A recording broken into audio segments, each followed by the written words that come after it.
Hello, everybody. This is Understanding Evil, Part 2, right? So let's continue with the lesson of free will, right? Now, I'm going to explain everything down to so everybody can understand. And feel free to take notes as well. So, free will explain there is a right way to move and there is a wrong way to move. This is choice. Free will is synonymous with freedom and liberty, representing the unrestricted capacity of an individual to engage in any activity they please, provided it is humanly possible.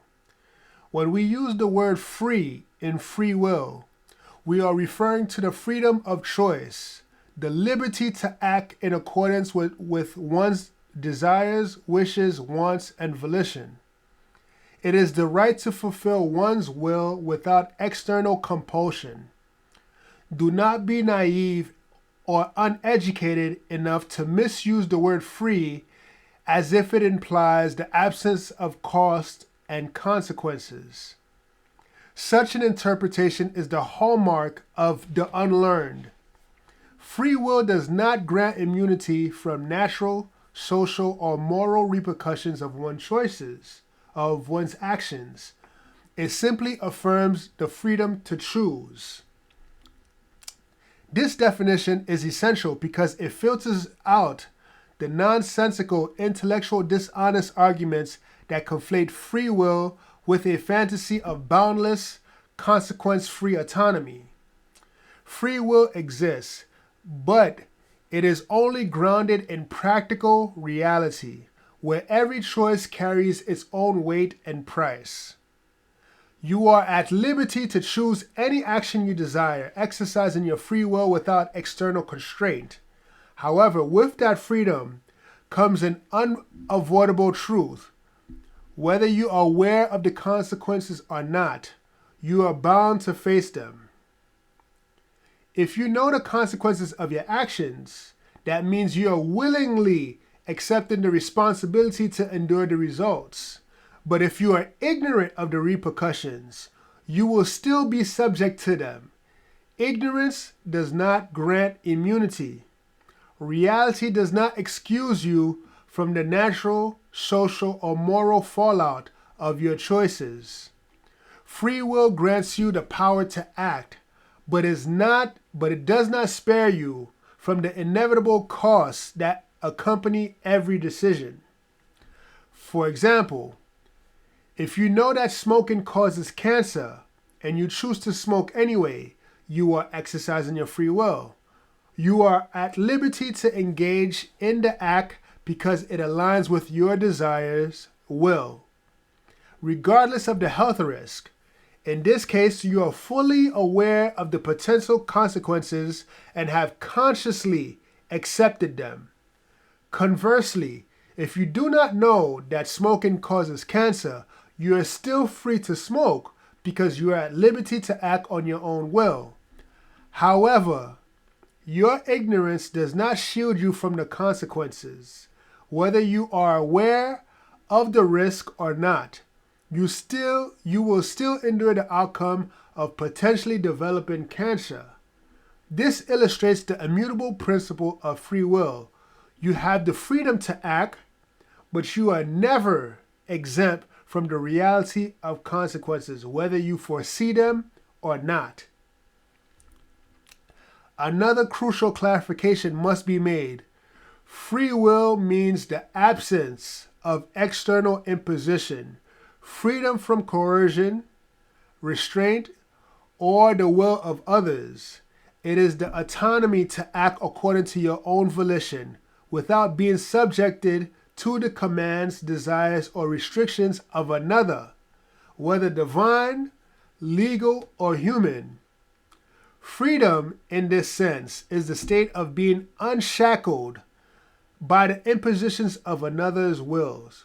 It grants you the inherent right to resist or rebel against the wishes, demands, decrees of others, should they conflict with your own. This defines is not limited to earthly authorities. It extends to any force that seeks to override your self-determination. Thus, free will is not merely the liberty to act, but also the freedom to reject, defy, and stand against the impositions of others, regardless of their power or authority. For example, if a teacher instructs a student not to talk in class to avoid disturbing the lesson, the student is presented with a choice. If the student chooses to obey the teacher's instruction, his will aligns with the teacher's will. In this case, he is still exercising his free will because he is voluntarily complying with the teacher's wishes. However, if the student rebels and continues talking, he is also exercising his free will. His desire, will, to talk takes precedence over the teacher's command, and he is acting accordingly, and he acts accordingly. His defiance is still an expression of his autonomy, as he is free to reject the teacher's authority. The only scenario where the student's free will would be violated is if he were physically restrained. For example, if he was shackled and had duct tape covering his mouth. In this case, although his desire is to speak, he is physically prevented from doing so. His will is no longer free because he is forcibly restricted from acting on it. This example illustrates the essence of free will. It is the freedom to choose whether to comply or rebel, but once external forces override your ability to act, your will is no longer free, it is bound. The traffic lights is another perfect example of how free will operates. You have the liberty to either obey the red light and stop, or defy it and drive through. Your free will grants you the autonomy to make that choice. However, regardless of your decision, you are bound to face the consequences. If you stop, you align with the law and avoid legal and physical repercussions. If you drive through the red light, you may risk a fine, an accident, or other penalties. The key point is that free will does not shield you from the natural or legal consequences of your actions. It simply affirms your freedom to make the decision, whether wise or reckless, lawful or defiant. This reinforces the fundamental truth: free will allows you to choose your path, but it does not grant you immunity from the road you travel. For further clarification, free will is often linked to freedom of choice because it is the will, the inner desire or longing, that determines which option we choose. It is our personal wish, our internal compass, that guides our decision. Freedom of choice is the outward expression of the internal will. We choose not randomly, but because something within us moves us to want, to prefer, to act. As you can see here, it says freedom of will, I want. That is your desire. I want something, your wish and your desires. Freedom of choice, I pick. The actions is you paying. And the reason why your actions, you have to pay for your action is because equivalent exchange. We cannot escape equivalent exchange, right? For every gain, there is a sacrifice or a trade-off that must be made. Whether you sacrifice your time, your morals, your energy, whatever it is that you want, you have to give up something. You have to trade something for it. This is why I said equivalent exchange is a huge principle, a universal law that exists, and we cannot escape this. Freedom of choice does not mean freedom from consequence. Every choice has a price because reality operates on reality operates on cause and effect. The term freedom of choice simply means you have the ability to choose without duress. without coercion, manipulation, or undue pressure. It does not mean you can escape the cost of that choice. Think of it like this. You're free to eat whatever you want, but your body will process the nutrients, or lack thereof, accordingly. You can control what you consume, but your body responds accordingly to its nature, whether it's nourishment or damage. You are free to speak your mind, but society will respond based on what you say. Your words are free, but the social and emotional consequences are not under your control. You're free to have sex with that person unprotected, but you are not free from the aftermath. You can choose to disregard protection, but the potential consequences, whether emotional, physical, or relationship, are unavoidable. You are free to lie, but you are not free of how others treat you and the trust they no longer extend. You may choose to deceive, but the result is a broken trust and strained relationship that may never return to their previous state. You are free to act, but you are not free from the effects of your actions. This is what people need to understand. Your freedom lies in the action, but reality dictates the consequences will follow, regardless of the desire to escape them. You may crave food and decide on chicken over beef long before you ever reach for your wallet, and also long before the first bite even touches your mouth. The cause begins internally.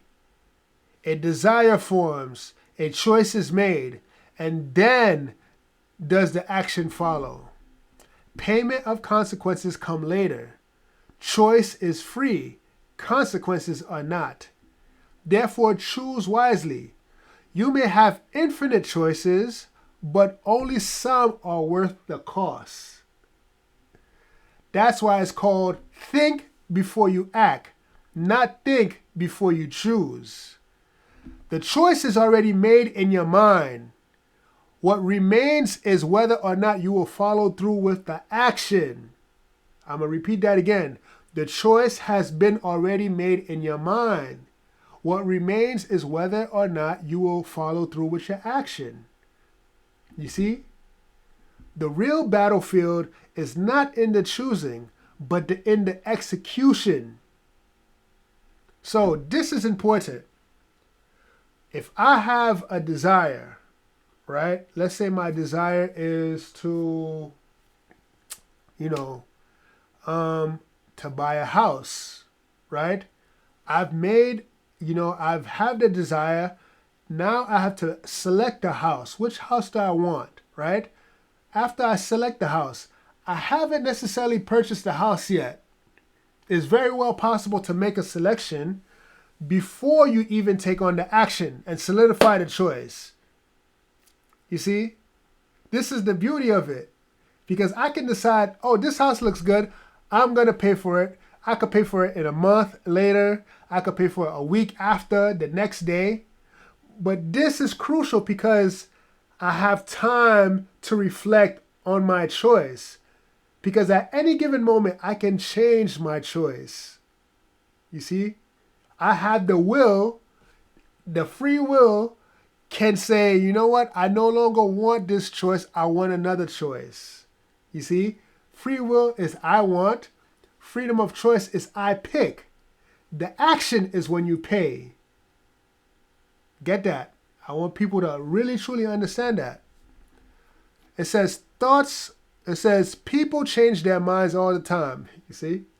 Look at that. People change their mind all the time, but you can't take back an action once it's done. Thoughts are fluid. Desires shift. But once you act, reality locks it in because you can't reverse time. Life is like a grocery store. You're free to roam the aisles and pick whatever you desire. No one stops you from choosing. That's your free will. But at the end, you've got to pay for everything in your cart. Freedom of choice does not mean freedom from consequence. You can take anything off the shelf, right? But you can't walk out without paying the price. This is cause and effect and in motion. Desire pushes you through the aisles. Choice lets you pick. Action puts it in the cart. The consequence is the cashier you can't avoid. This distinction matters. When you truly understand that your desires are free and your choices are based on your logical reasoning alone, you begin to live with clarity. You start to move with intention, plan your steps, and stand 10 toes down, ready to bear the weight of your actions. Because that's where real power is. You stop blaming the world, your past, the universe, or some mythical demon, right? Or anyone else for what ends up in your basket. You recognize you want it, you chose it, so now you carry it. Right? That's not guilt. That's accountability. That's the line between those who grow and those who break and fold. True freedom of choice is rooted in the sovereignty of one's own will, untouched by external imposition, coercion, or manipulation. It is not someone else's decision, nor is it someone else's will. It is your desire and your choice. That's what makes it free. That's what makes it authentically you. While influences may surround you, they may be cultural, right, emotional, or intellectual, they remain just that, influences. They may whisper, suggest, or even tempt, but they do not command. Because at the end of the day, you were the one that pulled the trigger of your desires. You pressed that button, parentheses, took action without coercion or compulsion. No one held your hand or forced your thoughts or overruled your will. That is where real agency lies. Even if someone planted the seed, right, of the idea in your mind, you choose to water it and you choose to eat of its fruit. That's the difference between being a puppet and being a person. You see, a puppet is someone that is controlled. You can't resist. Even if you wanted to resist, you can't, because you're being controlled like a puppet. But a person with flesh and blood, they make decisions on their own. You see? Think of freedom of will and freedom of choice as foundational powers we possess as healthy human beings.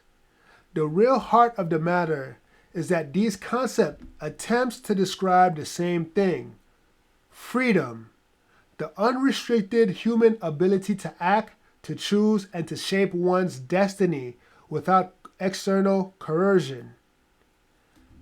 This is both a gift and a curse. For while it empowers, it also holds the potential for great destruction. Evil as a potential can arise from unrestrained freedom, but the true power in freedom is the wisdom to wield it responsibly. Your will, desires, wants, wishes, and motivations is the force and the reason, parentheses, cause, of why you move and interact in the world in the first place. That's the only reason why we have consciousness, so we can be aware of our desires and we can interact with the world and move in order to fulfill our desires, right? That's the whole reason why we have consciousness. Remember, consciousness is the controller of movement. It is the awareness of the self and the external world so you can interact with yourself and the external world. So you can control how you move in this world. Consciousness controls movement because you're consciously aware of everything, of all your capabilities. You can control your movements. Right? So now, those who misunderstand the purpose of moral codes will perceive them as chains, attempts at control and restricting movements and barriers to freedom. But in reality, moral codes exist as guidelines to navigate freedom, ensuring that individuals do not abuse their power. They are not restrictions. They are beacons of wisdom that illuminate the path of optimal success, longevity, and the minimization of suffering. This is what many people do not realize what actual moral codes do. The purpose of moral codes is not to restrict your movements, right? It's to say, hold on, I don't want you to suffer. I actually want you to live a long, extended period of life, right? I don't want your life to be cut short. So, but there's certain rules, there's certain ways to move that are beneficial, that is optimal for living. You see? Moral codes exist not to limit freedom, but to ensure that freedom does not destroy itself or others. They teach us how to interact with the world in a way that uplifts and preserves. They provide the boundaries within which freedom can thrive without unleashing chaos. Your will is like fire. Untamed, it has the power to scorch everything in its path. When harnessed, though, it can warm, illuminate, and even provide the energy needed to create something beautiful. That's your will. Your will is the creative power, the creative force that allows you to create in this world. That's what will is. So whatever I have, whatever thoughts I have, let's say I want to become a lawyer, right? Or let's say I want to become a doctor. My willpower allows me to take my thoughts and make it into reality so I can create my future. I can create the reality that I want. This is why will is so special. You're literally forging your path with will, right? The problem arises when that fire is not understood or controlled. Without the wisdom to channel willpower in alignment with moral principles, it can become destructive. The fire that could fuel progress instead becomes an inferno that burns down the whole community into a crisp and leads to self-destruction. I have the desire to eat. There's nothing wrong with eating, right? My willpower says I want to eat. I can create a delicious food. I can create a delicious cuisine, right? A food, whatever ingredients that I have. If I do not control my appetite, right? If I do not control my desires, it spreads like wildfire. I can become gluttonous, right? Now I overeat, right? And I can bring destruction on myself. You see? Now let's take another example. Let's take lust, for example, right? Lust is considered a bad thing, right? For the most part. However, let's say if I was in a relationship, right? For example, right? Oh, matter of fact, scratch that. Let's say I have lust within me, right? I have a desire to have sex, for example. If I do not control this lust, right? That fire, right? Those urges can be expressed wrongly and it could hurt other people, right? This is why we have sexual assault cases all the time, because people can't control their lust. They cannot control their desires. So you can see how will is a creative force, but if you do not harness your will, if you do not control this fire that you have, these desires that you have, you can wreck yourself and wreck other people. So you see how evil is just the potential. And I want people to understand that evil is a potential. The misuse and the misapplication, the uncontrolled desires of your will is what can actually unleash the evil into this world. I hope I'm clear. So now, we talked about consciousness, we talked about free will. Now let's talk about how the human intelligence interacts with all of this. Knowledge of good and evil unveils a sacred duality. To comprehend what something is to discern what it is not. To understand a purpose of a thing is to design and function. To understand the purpose of a thing, its design and function, is to uncover the mysteries of what was never meant to become. I'm going to read that again. To understand the purpose of a thing, its design and function, is to uncover the mysteries of what it was never meant to become. Each object, each idea contains within it a hidden polarity of being and unbeing, its use and misuse. One truth, when touched by the mind of perception, fractures into optimism or pessimism, revealing both the hidden light and the unspoken shadow.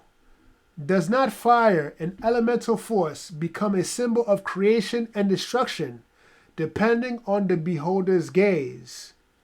Knowledge, then, is the alchemy of opposites, an arcane dance of salvation or condemnation, revealing the divine paradox of existence, good and evil. You see?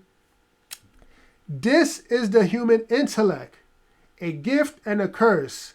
Without wisdom, cunning and guile often disrupts the natural order, turning a gift meant for progress into a tool for selfish agendas.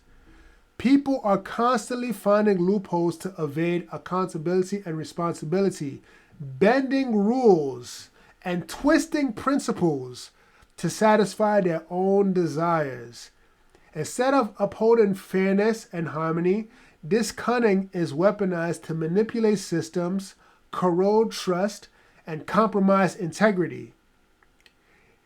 It's as if the very intellect designed to elevate humanity becomes its undoing, disrupting the balance essential for collective well-being. The pursuit of personal gain often takes precedence over responsibilities that come with living in harmony with one another and nature's immutable laws. Now, this is important, right? You were given a mind, right, to understand how reality works. Knowledge is neutral. But when you use something, right, depending on the user, whatever the knowledge is, you can either misuse it or use it correctly. For instance, a butter knife. A butter knife is a piece of information. It is knowledge. The butter knife was made to spread butter. You know, you could spread peanut butter. You could spread jelly. You know, I see even some people cut their meat with the butter knife, right? It's a utensil for food. But when you misuse the application of the butter knife and to poke somebody's eye or to poke somebody's flesh, that's when it becomes evil. You're taking away from its original design and purpose, right? To understand the purpose of a thing, its design and function, is to uncover the mysteries of what it was never meant to become, right? A car is a simple tool to drive from point A to point B, right? That's what it was used for. A car was not made to mow people down. You're misapplying the car for something that was not intended to do. This is evil. That's the imbalance right there. You see? So now we got to ask ourselves, what is the purpose of our bodies? Are we using it correctly, or are we misusing our bodies? What is the purpose of this reality? Are we using it according to its purpose, or are we misusing our experience here on earth? Right?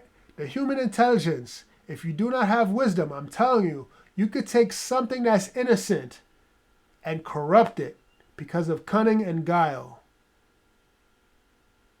Right? So now, let's finish. This is why consciousness is granted to us, not merely for awareness, but for control. It is our ability to govern ourselves, to manage our impulses, desires, and capacities that sets us apart from mere automatons. Without control, our strength and intelligence would be a force of chaos. You see? So I hope people understand what free will is.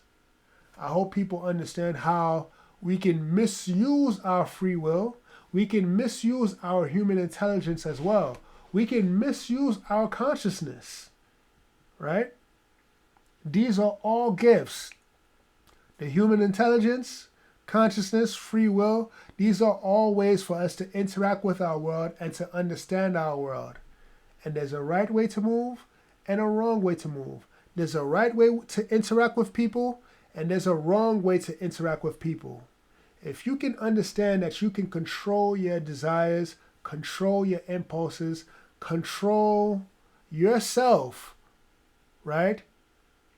If you can understand that you have the ability to control yourself, that means you won't be a danger to yourself or anybody else for that matter. So please like my video, please subscribe, please pass it on. The next lesson will be the root of all evil.